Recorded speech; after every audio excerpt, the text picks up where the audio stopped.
Muito obrigada, professor Daniel, professor Nathaniel.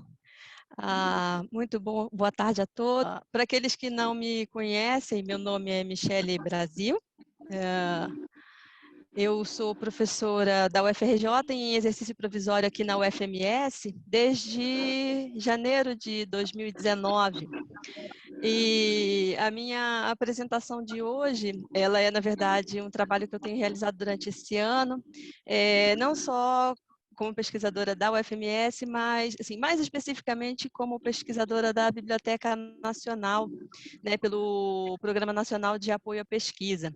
Eu não sei se temos aqui entre nós graduandos, de repente estudantes que estejam pensando em temas, em assuntos para pesquisa, mas eu já quero dizer que aqueles que ainda não conhecem o site da Biblioteca Nacional, que deveriam fazer uma visitinha ao site, à hemeroteca, dar uma olhada nos periódicos, nos jornais, muita coisa interessante tem lá para ser vista, para ser lida, e dali vocês podem tirar assim, muitas ideias, né, de pesquisa. Tem muitos objetos diferentes, de natureza diferente, para serem pesquisados, observados, né? Aqui tem o meu e-mail, depois eu posso, né, para quem quiser, depois da palestra, trocar uma ideia comigo a respeito da nossa conversa de hoje ou a respeito de materiais da Biblioteca Nacional.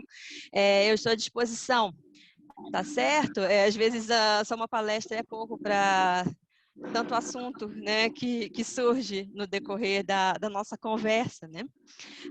Enfim, o meu trabalho, né, minha pesquisa tem sido a respeito deixa eu voltar um pouquinho, né? A respeito de um livro, né, de um dicionário chamado Vocabulário da Língua de Iapan, né? E é um nome assim um pouco diferente, né? Seria um vocabulário da língua do Japão, né? Um vocabulário de língua japonesa. É um dicionário bilíngue. Esse evento é de língua portuguesa. Né? É um dicionário japonês-português, que foi publicado em Nagasaki em 1603 por padres jesuítas. Né? Então, o objetivo da pesquisa é analisar alguns verbetes que são assim relacionados a itens, principalmente que designam objetos e coisas da cultura japonesa, que estratégias foram utilizadas por esses padres jesuítas, que eram tradutores e eram intérpretes, né, e ao mesmo tempo eram os lexicógrafos, né, que fizeram esse dicionário, né, que estratégias eles utilizaram para explicar em português algumas coisas que eram tão características da cultura japonesa. Né. Então, a pesquisa, assim, em linhas gerais, de maneira bem resumida, é isso. Né? Esse vocabulário da língua de Iapan, só para a gente entender um pouco esse contexto, né, em que ele se insere, ele está dentro do que nós chamamos de século cristão japonês. Nós chamamos, olha só. Eu utilizo esse termo porque o historiador Charles Boxer, que é um dos maiores especialistas em história do Japão, especificamente desse período, ele meio que cristalizou esse termo, né? Século cristão japonês, para se referir aos anos entre 1549 e 1650. Foi o período em que os europeus tiveram seu primeiro contato com o Japão, e é lógico que foi um contato assim com trocas muito intensas e também muito conturbadas, né? Com muitos benefícios para ambos os lados, mas o resultado disso foi uma perseguição aos cristãos, né, depois desse período, e um fechamento do Japão para o exterior, assim, pelo menos nos éditos, né, pelo menos na lei.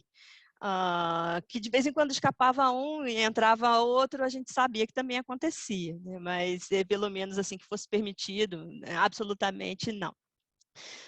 Eu também relativizo um pouco esse termo século cristão japonês, porque é um termo criado por Charles Boxer. Né? Se a gente fosse avaliar, né, ou fosse estudar os historiadores japoneses, como eles chamam esse período, eles já chamariam de outras coisas, já usariam outra terminologia, mas aí também não convém tratar disso aqui. Né? Mas, enfim, sobre o trabalho dos jesuítas no Japão nesse período. Né? Eles tiveram um trabalho muito importante, eles escreveram muita coisa, registraram muita coisa. Tem muita coisa da história do Japão que nós sabemos por causa do registro deles. Né? Com relação à língua japonesa, a contribuição deles foi fantástica. Né? Eles escreveram o que nós chamamos de artes, que é um pouquinho diferente de gramáticas, né? Isso se refere não só à língua japonesa, mas também em relação a outras línguas. Eles também fizeram esse trabalho, né, em relação a línguas em outros lugares do mundo. As gramáticas, elas se detêm mais aos aspectos da língua, né? Então, classes gramaticais, né? Como a frase se constrói, né? Aquela coisa mais descritiva, né? As artes, elas não traziam informações só sobre a língua, elas traziam informações também sobre a cultura, sobre os costumes, sobre a história, sobre a maneira de se comportar, sobre a maneira de se vestir, né? E é lógico, são obras assim impregnadas de etnocentrismo, né? Eram os europeus falando a respeito dos japoneses, ou como eles chamavam, os japões, né? Então, as artes, elas eram não só sobre a língua, mas eram sobre a gramática, né? Sobre a língua e sobre a cultura também, sobre cultura, história, enfim, né? Eles também deixaram muitas traduções e dicionários, logicamente, né? O vocabulário da língua de Yapan é um desses dicionários, né? E é um esforço conjunto.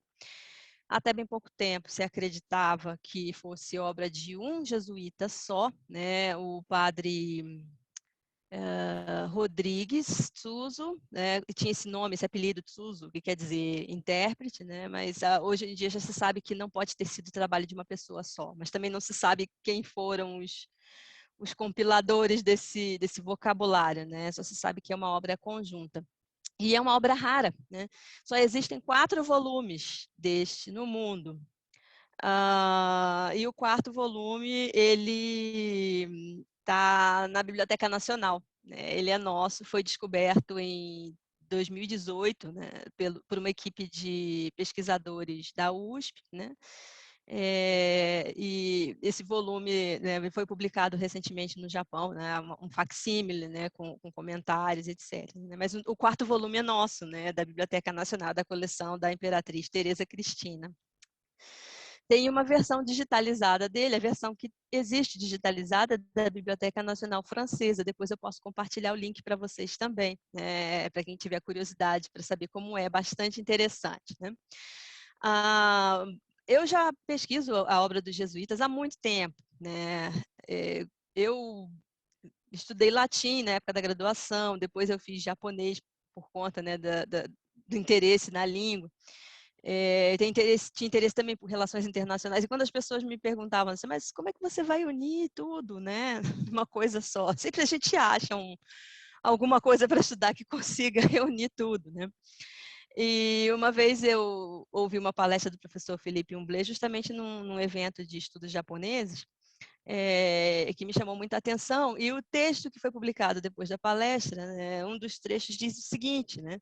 A lexicografia ignora quase totalmente os estudos da tradução, tal como os estudos da tradução a ignoram. No entanto, e apesar dessa indiferença mútua, parece óbvio que um dicionário bilíngue não deixa de ser um gigantesco esforço de tradução de uma língua em outra como um todo ou parcialmente. Essa citação é de 2005, ela é antiga, né? A gente pode dizer, tem mais de 15 anos.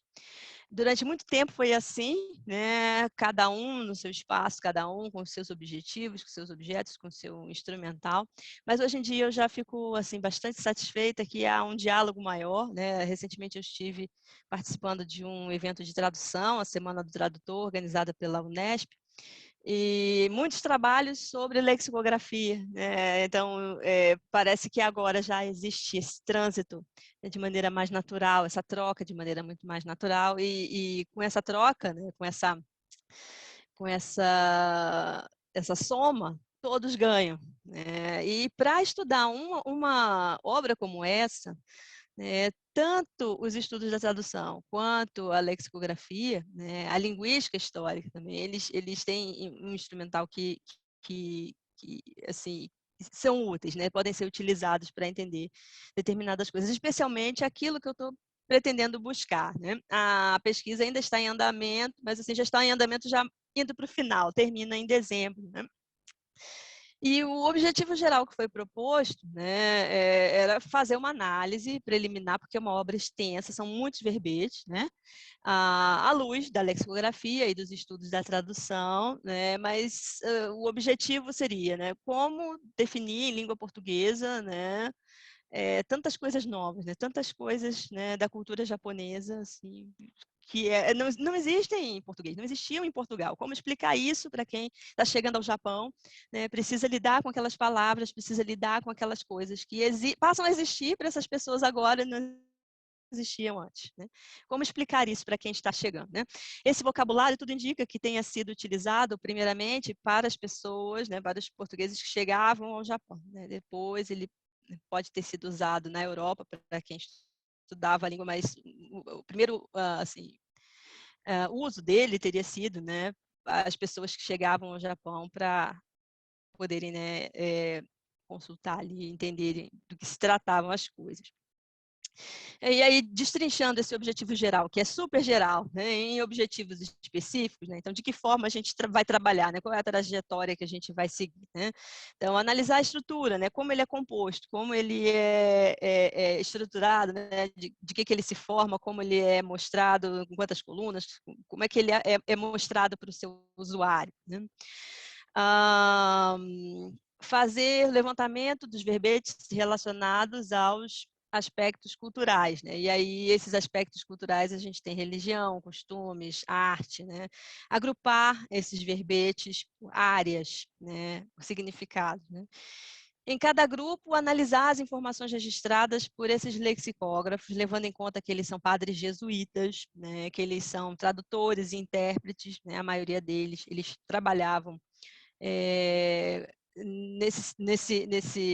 eles não só eram padres, não só atuavam como padres, né, catequizando, né, como agentes da Igreja Católica ali, mas como tradutores e intérpretes também. O padre Tsuzo, que eu mencionei agora há pouco, inclusive, ele tinha acesso a Shogun, que era o líder maior, né? Então ele transitava entre os mais, assim, os mais proeminentes, né?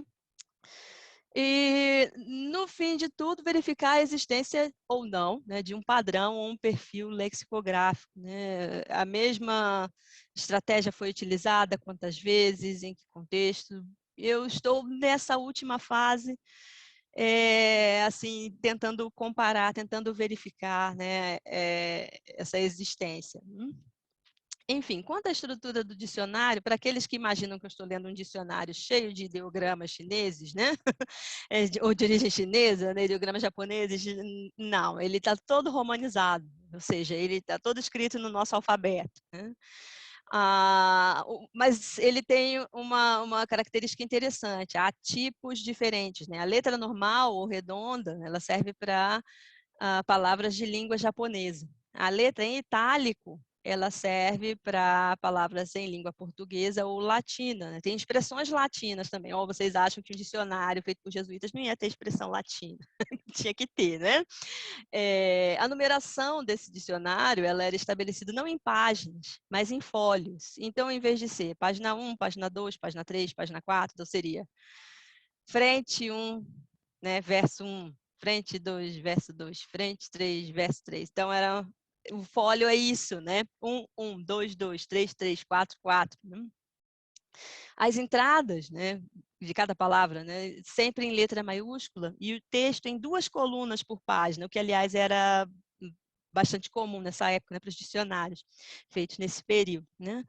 A legenda para a ordem alfabética, né, colocada acima das colunas, né, A antes do B, A antes do C, A antes do D, para facilitar a busca, né, na hora de pesquisar as palavras. Então, havia, assim, algumas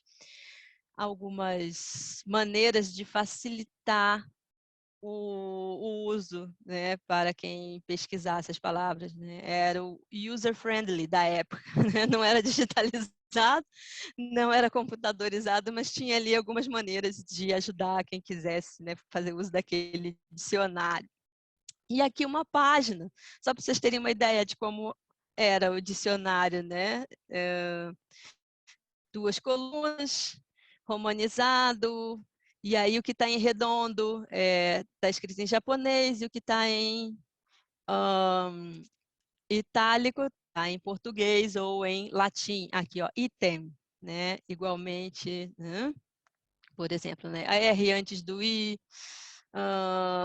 enfim, né? Para ajudar na busca da ordem alfabética. Só uma palhinha, depois a gente vai ver mais. né?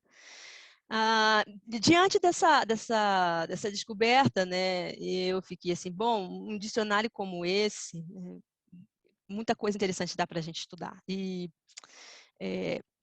o professor Telmo Verdelho, que é uma das maiores autoridades em linguística histórica, um professor português, ele escreveu um texto sobre o vocabulário da língua da Iapam em 95, e justamente falando sobre o caráter inovador desse vocabulário, mas ele disse que ainda havia coisas a explorar nesse vocabulário, que ainda não haviam sido estudadas, não haviam sido exploradas. E uma das coisas que ele mencionou nesse texto foi justamente isso, né, que eu coloquei aqui, né, a explorar. Paráfrases e textualizações em resposta a entradas japonesas, né, no texto das japoneses, que não correspondiam ao universo verbalizado em português, ou para as quais não tinha sido encontrada uma equivalência própria. Aí eu pensei assim, nossa, que legal, deve ser um barato estudar isso, né? Deve ser muito interessante estudar isso. É um trabalho danado, né? Porque é um dicionário gigante, é muita coisa.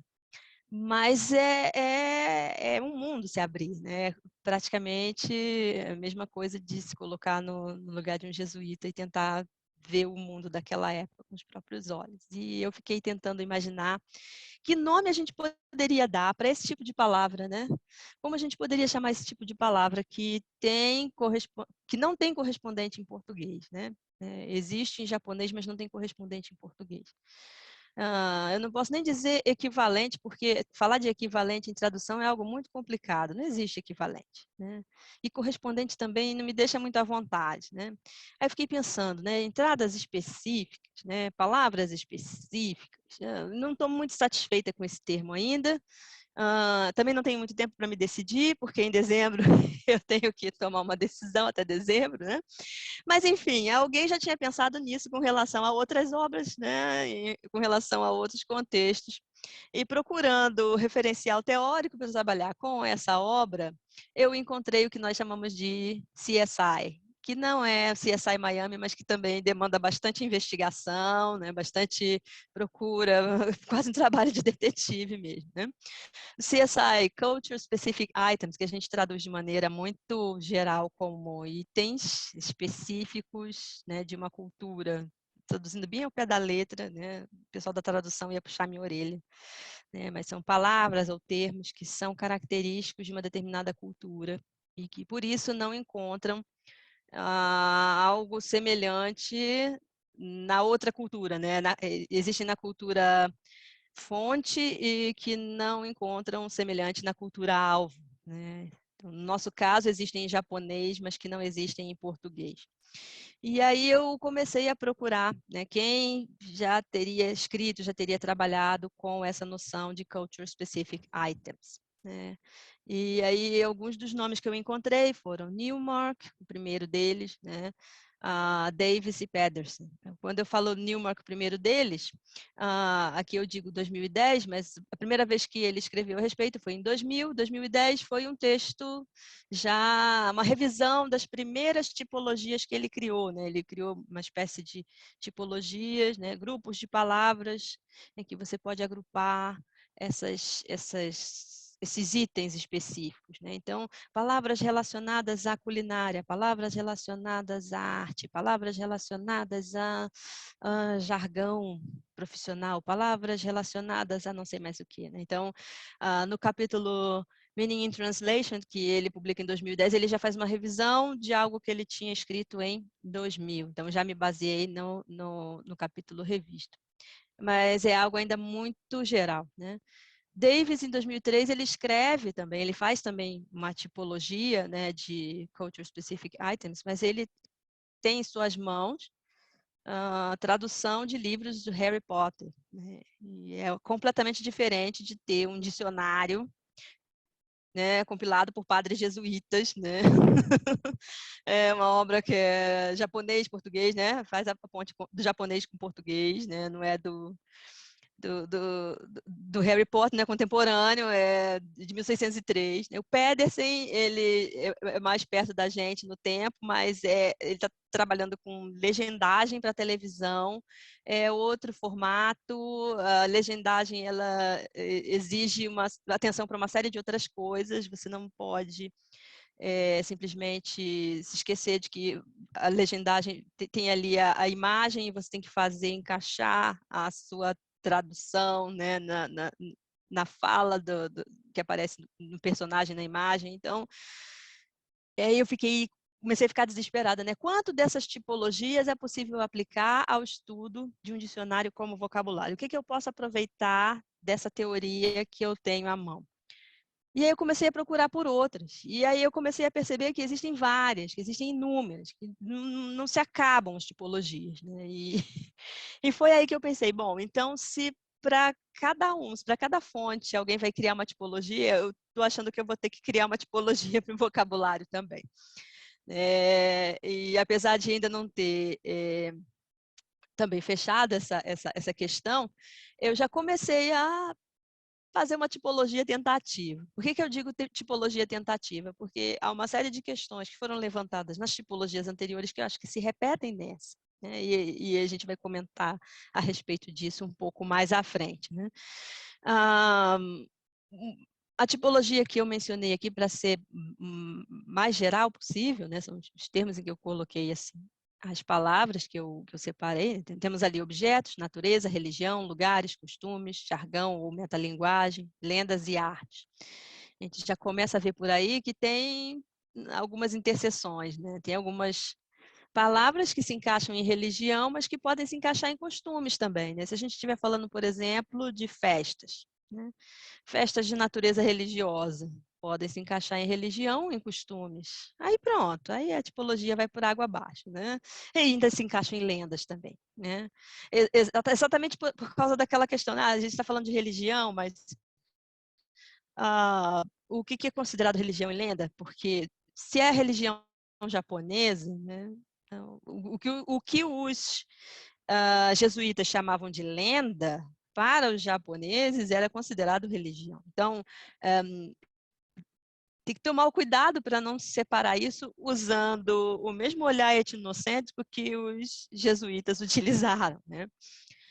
Enfim, objetos e artes, né? Então, se eu falo, por exemplo, de um vaso, de um determinado tipo de vaso, que tem um formato, que tem uma maneira específica de se fazer, bom, isso é objeto ou isso é arte? E já começam os problemas, né? Mas, enfim, eu queria mostrar alguns exemplos para vocês saberem, né, o que aparece no dicionário, né, e algumas coisas são interessantes. Né? Então, aparece lá o bonsai, né? Uma pedra ou pau tosco que os japões consertam à maneira de ilhéuzinho com musgos verdes e alguma arvorezinha ali plantada, etc. Olha só a maneira como eles descrevem bonsai. Bonsai é como se fosse um jardinzinho japonês, né? Uma coisinha assim, né? Bem decorativa, né? Quem gosta de jardim japonês vai saber que assim, qualquer coisinha, uma pedrinha, né, uma plantinha. O estilo japonês é muito característico, né? O musgo é muito presente também na cultura japonesa, né? Mas alguma arvorezinha ali plantada é dito assim com uma certa... Esse diminutivo parece algo assim até pejorativo, né? Talvez seja a maneira como a gente lê. Talvez seja algo afetivo, não sei. Digam-me vocês depois, né? A impressão que vocês têm. Né? Mas a maneira de um ilhéuzinho com musgo verde e uma arvorezinha ali plantada e etc. Né? O etc. resolve o problema, né? É isso, gente. É isso. O bonsai é isso, né? Guetá. Guetá são aqueles tamancos japoneses que a gente vê muito em desenho. Bom, o mangá, quando tem pessoas vestidas da moda antiga, né, que são aqueles tamancos com né, aqueles saltos assim, né? Então, uns tiripos feitos ao modo de Japão, muito baixos. Mas quando se fala tiripos são tamancos. Então, para um português que está lendo isso, ele já sabe que são tamancos. Então, são os tamancos japoneses, né? eles não falavam japoneses na época, né? Vocês repararam que no Bonsan eles são chamados de Japões, né? Nessa época, os japoneses eram Japões, os chineses eram os Chinas e os coreanos eram os Corias. A gente acha demais essas palavras no dicionário, ditas dessa forma. Que não quer dizer que seja pejorativo, era como eles chamavam nessa época, né? Gin, uma folhazinha como de vidro ou cristal, que põe os perfumadores sobre a cinza quente, e sobre esta folha, que às vezes é de prata ou ouro, põe o cheiro, a águila, etc. Nada mais é do que um protetor para se colocar um incenso, né? Ele tá descrevendo aquela... Ele chama de folhazinha como de vidro, né? Mas é tipo uma bandejinha pequena, né? Onde se coloca o incenso para queimar, né? Sobre a cinza quente. A gente pega assim no ar por causa do perfumador, né? Sobre a cinza quente. Tudo se resolve com etc. 2 vezes aqui o etc. aparece, né? Ou seja, se você não entendeu até ali, etc. Natureza, né? Hototogisu. Hototogisu é uma ave. Hoje a gente sabe que ave não existe em Europa, né? Na Europa.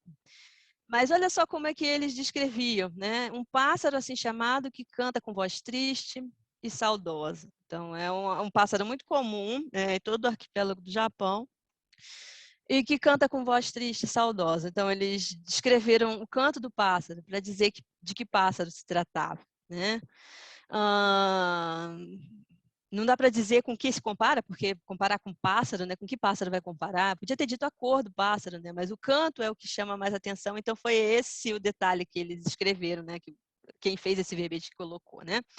E mori, né? Um bicho como osga ou lagartixa peçonhenta, né? Lagartixa, osga, quem é do Espírito Santo também chama de taruíra, né? Seja um, seja outro. Para a gente é sempre um bicho, né, nojentinho e tal, né? Mas para os japoneses, o imori é um bicho que é bem fazejo, né? Ninguém mata imori, ninguém faz nada com imori, né? A lagartixa no Japão, ela é amiga, né? Aquele meme da lagartixa, que parece que a lagartixa está rindo, né? É bem a cara da lagartixa no Japão, né? Magé, seria Mazé, né? Vento sul. Olha só que interessante, né? Bastaria dizer vento sul e todo mundo já sabe do que se trata. Mas o lexicógrafo teve o cuidado de dizer, no shimo se diz, hae no kajé. No shimo, esse shimo quer dizer fora da capital, né? nas regiões mais distantes. Então, ele teve o cuidado de registrar aqui uma variante, né? Então, existe essa palavra, magia, quer dizer vento sul, tá certo? Mas, né, fora, né, da região central, né, nas regiões mais distantes, no Chimo, se diz Faia no Kaji, está registrado aqui, né? Momiji, que hoje seria transliterado com J em vez de G, né? Folhas velhas que na árvore se fazem vermelhas no outono. Para quem conhece cultura japonesa, é aquela folha vermelha que parece a palma da mão, né? É muito muito bonita, aliás, né? Per metáfora, olha o latim aí, né? Por comparação, por metáfora, né? Kawani momiji oshirasa, é fazer-se o rosto vermelho de ira ou vergonha, né?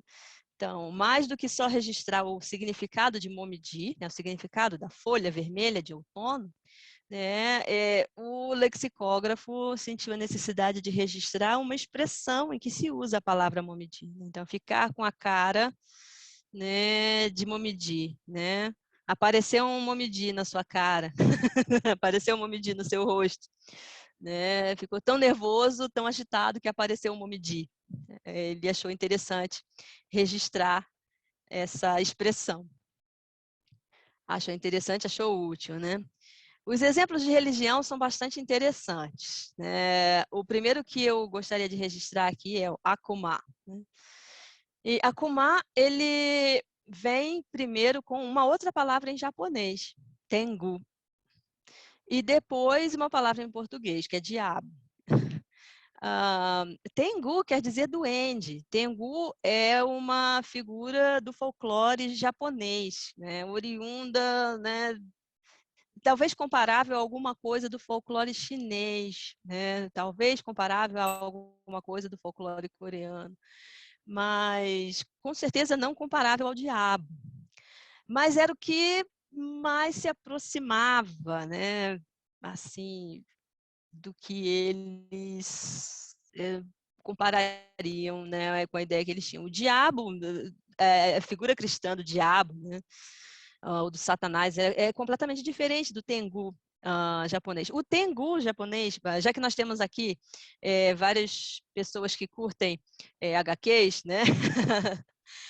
Vocês imaginem o Duende Verde, né? O Duende Verde do Homem-Aranha, ele seria assim a imagem do Tengu, né?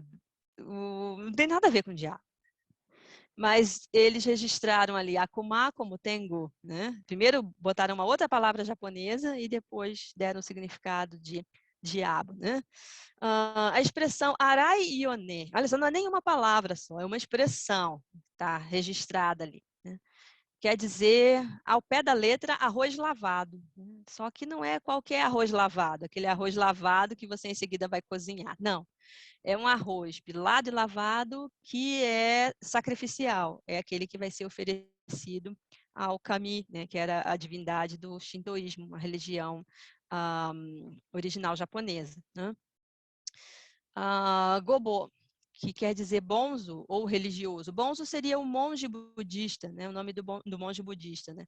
Mas qual a diferença, então, entre bonzo, que é a palavra para monge budista, e gobo?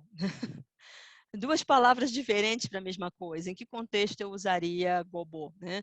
Aí tem ali um registro interessante. Falando com respeito. O japonês tem muito disso, né? Existem as palavras que eu posso utilizar com as pessoas mais próximas e existem as palavras que eu tenho que utilizar com os superiores ou com as pessoas que não são próximas, com as pessoas que são fora do meu círculo, né? Então, existe um nível, né, que precisa ser respeitado, e isso se reflete na linguagem. Há palavras que eu, como professora, eu não posso falar com um reitor, por exemplo, né? Eu preciso me dirigir a ele com palavras de respeito, né? Então, digamos aqui, se eu estivesse falando de monges budistas de maneira geral, a palavra bonzo, né, poderia ser utilizada. Mas se eu estivesse me dirigindo a um monge, conversando diretamente com ele, né, então eu me dirigiria a ele chamando de gobo, em sinal de respeito, né? Ele não faz parte do meu círculo, né? Então ele é uma pessoa com quem eu não tenho intimidade, então é uma pessoa com quem eu tenho que fazer essa deferência, tenho que falar com respeito. Isso era importante registrar, porque os japoneses levam isso muito em consideração. E aí os recém-chegados, principalmente, já precisavam se habituar a esse tipo de coisa, né? Se eles queriam realmente se comunicar de maneira efetiva, eles precisavam estar atentos a essas nuances da linguagem, né? Mamori botoki, mais uma vez que aparece uma expressão em vez de só uma palavra, né? Então, é um fotoke que guarda ou que se traz no pescoço por relíquia. Mamori é proteção, né? E fotoke é Buda, né? Uma imagenzinha de Buda. Buda de maneira geral, e aí nesse caso é a imagenzinha, né, que se pendura no pescoço. Mas o mais interessante é que a palavra fotoke, que quer dizer Buda, hoje seria hotoke, com H e não com F, é uma palavra que não está no dicionário, nesse dicionário. Talvez porque fosse uma palavra já muito conhecida, né? Todo mundo já conhecia essa palavra, todo mundo já sabia do que se tratava, então não sentiram necessidade de incluí-la no vocabulário. Não obstante, ela aparece em expressões que são compiladas aqui, né? Não só nessa expressão, mas em várias outras, né? Sobre lugares, né? Temos dois exemplos aqui.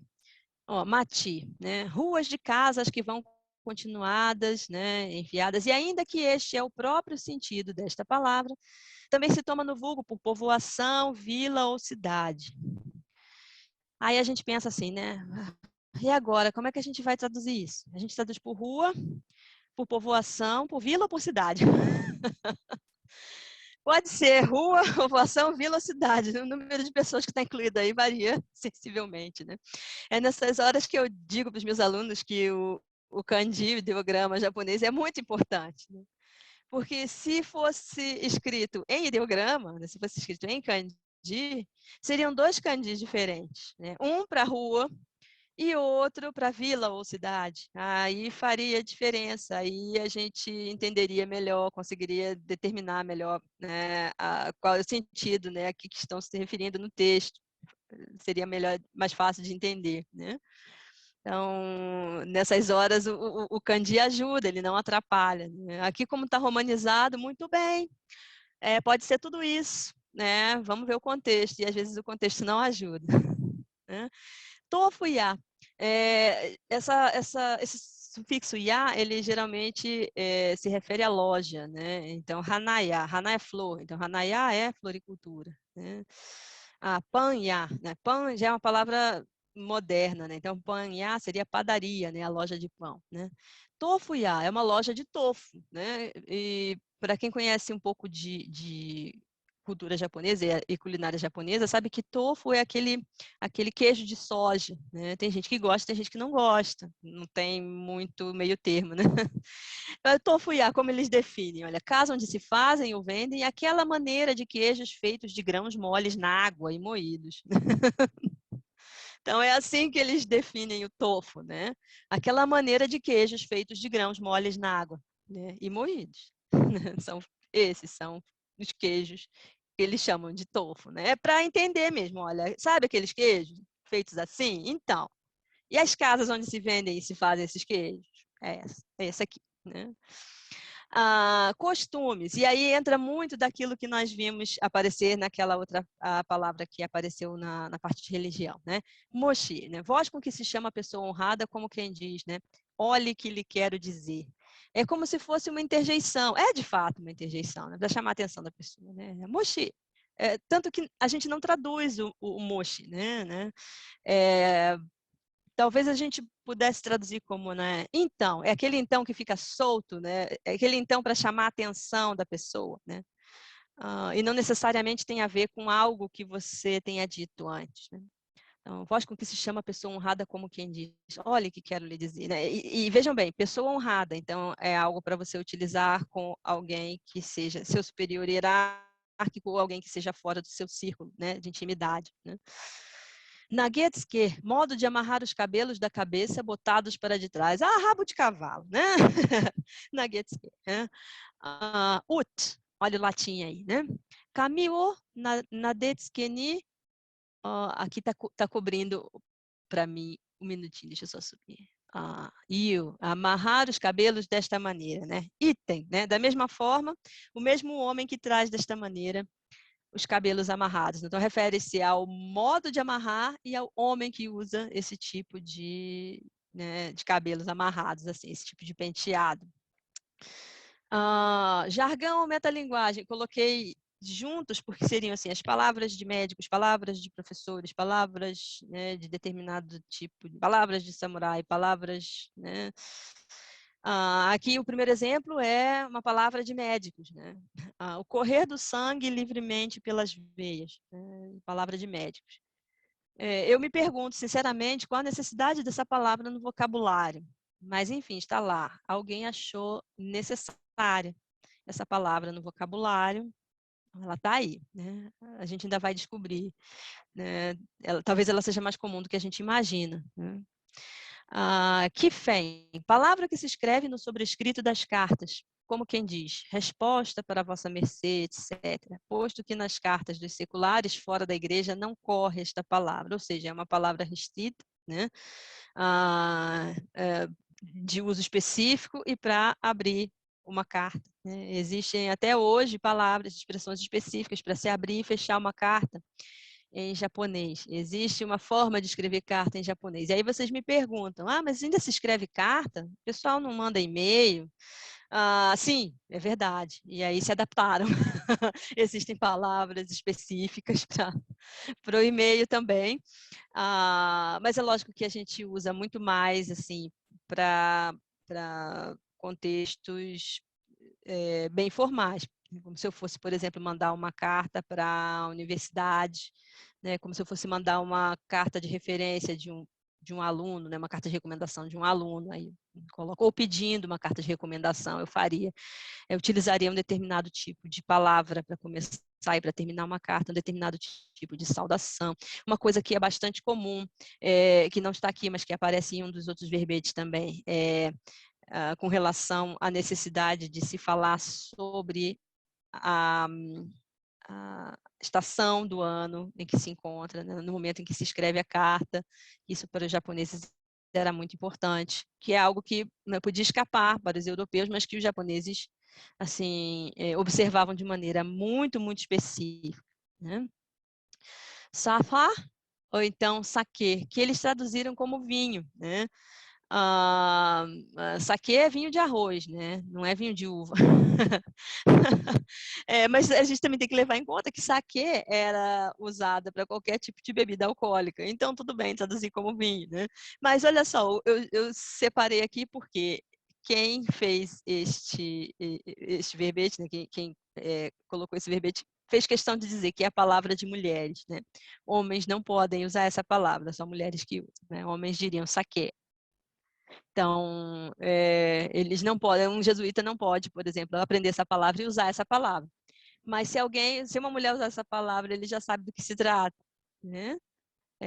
Tem a observação, que é a palavra de mulheres. Então, assim, é palavra de mulheres, é palavra de médicos, é palavra de jovens, né? Esse tipo de observação a gente observa também, a gente percebe também nos verbetes do vocabulário da IAPA. Exemplos de lendas, Tanabata. Tanabata é uma lenda bastante conhecida, né, do 7 de julho, né, das duas estrelas que se encontram, né, é uma lenda que, na verdade, não é uma lenda só japonesa, né, no Oriente, de uma maneira geral, essa lenda existe, né, um casal que só se encontra uma vez no ano, no dia 7 de julho, né, e aí, como é que foi registrado isso no dicionário, né, no vocabulário da língua da Iapá? Né? Duas estrelas assim chamadas, que estão na Via Láctea, de frente uma da outra. Só isso? Não. Né? Item, né? Da mesma forma, né? O sétimo dia da setimalha, em que se assoalha ou tira fora fato e roupa, etc., e se oferece aquelas estrelas. Né? Então, existe o costume aqui, né, de se colocar a roupa para fora, né, né, aquela coisa, né, de tirar o mofo, né, de botar a roupa para fora, de uma certa forma comemoração, e aqui se diz, né, se oferece aquelas estrelas. Né? Tanabata no Hi, né, o dia em que se fazem essa cerimônia, se faz essa cerimônia, mas se registra como fazem, né? Tanabata no Matsuri, Matsuri é festa, né, ou cerimônia. Então, cerimônia, o sacrifício e festa que fazem estas estrelas. Por ser uma cerimônia que até hoje se observa, né, eu achei interessante marcar aqui para gente, né, até hoje as colônias japonesas, não só no Brasil, mas em várias partes do mundo, elas comemoram Tanabata Matsuri. Né? Na Nihon Jingaku sempre tem, né? E quem estuda aí língua japonesa nas escolas geralmente se faz comemoração de Tanabata, é algo muito presente na cultura japonesa. Né? Nas artes, né? Por incrível que pareça, são poucos registros, né, que eu encontrei até agora, mas em busca de mais, né? A gente vê coisas relativas mais à literatura, mas também temos assim exemplos de cerâmica, né, determinados tipos de vaso, vaso disso, vaso daquilo, né, que eu separei no kinki, né, vaso de ouro, né. Choka e tanka, né, o choka se diz certo gênero de versos, né, ali diz só certo gênero, né. Quem traduziu isso, traduziu assim de maneira muito de qualquer jeito, né? Porque nagayuta quer dizer versos longos, né? E choka é nagai, longo, verso longo. E tanka é midikai, é o contrário, versos curtos. Então, seria um poema um pouco mais longo, o choka, e tanka, um poema um pouco mais curto, se comparados assim um ao outro, né? E aí o choka ficou simplesmente certo gênero de versos, que você não sabe que gênero é esse, o que caracteriza esse gênero de versos, né? Acho que quem fez esse estava cansado na hora. E aí, é um tipo de poema, né? Certo gênero de versos. Né? Mas quem estava fazendo tanka fez direitinho, né? Versos ou cantigas breves, né? São versos curtos. Daqui para frente. Bom, aqui, em que pé fica a pesquisa, né? Bom, escolher uma tipologia existente, né? Continuar procurando e comparando as teorias que existem, ver a aplicabilidade delas nesse objeto que eu escolhi para estudar, ou criar uma a partir dos verbetes que ele tem. Como evitar que uma mesma palavra caiba em mais de uma categoria? É possível? É possível criar uma tipologia à prova de duplicidade? Se nem as outras tipologias que eu pesquisei, né, se todas as outras tipologias propostas, elas também tinham esse problema, será que eu conseguiria fazer propor uma, elaborar uma que também se desvencilhasse disso, né? Parece um pouco complicado. Não me parece possível até agora. E aí, novas possibilidades de pesquisa surgem a partir disso, né? Que ajuda a receber os jesuítas, porque eles, para definirem, para explicarem tudo isso, para registrarem tudo isso, eles precisavam da ajuda de alguém. Quem os ajudava? Quem explicava? Quem respondia às perguntas deles quando eles ficavam em dúvida? Mas aí já é assunto para uma nova pesquisa, né? Cenas dos próximos capítulos, né? Se fosse uma temporada de anime, seria temporada 2. Vai ter que ficar para depois, né? Primeiro a gente resolve essa questão, né? E depois a gente começa a se perguntar e começa a ler a respeito, né, do que seriam essas fontes dos jesuítas. Aí a leitura teria que ser a partir de documentos históricos, seriam outras fontes para se pesquisar, né? Seria um diálogo entre a linguística e a história, né? Mal posso esperar. Aqui as referências e também o meu e-mail para quem quiser depois trocar uma ideia, pedir material, né, conversar a respeito. Eu estou à disposição de vocês, tá ok? Muito obrigada.